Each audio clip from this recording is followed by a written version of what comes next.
tallest mountain in the world at 27,029 feet. To climb Everest, you must undergo a journey. It's full of danger, obstacles, and adventures along the way.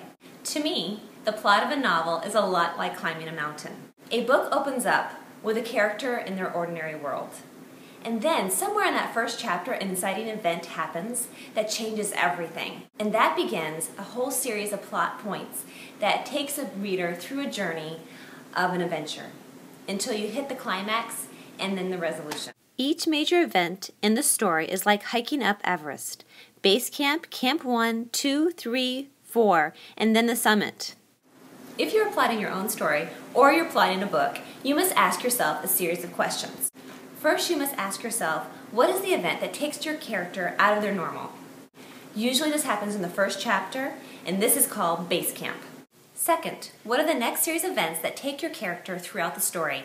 These take your character from base camp up the mountain.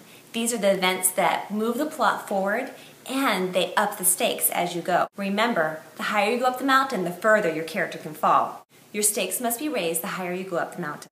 Last, what is your final event? The final event takes you to the summit of the mountain. This is your climax. This is when things go from terrible to the most impossible thing possible. This is when your character is experiencing the whiteout on top of the mountain. This is when the storms are blowing into Everest. This is when your character is experiencing hypothermia. They're ready to die, but they'll do anything they can to get to the top of the mountain. And that's the climax of your story. And from there, you're back down the mountain, you're hitting your resolution till you hit your end. In the very end, when you hit your resolution, that is back to normal, but it's a new normal. Your character is not in the same place that your character was when they hit base camp. They're in a totally different place now, and we call that the new normal. That's how you plot Everest style.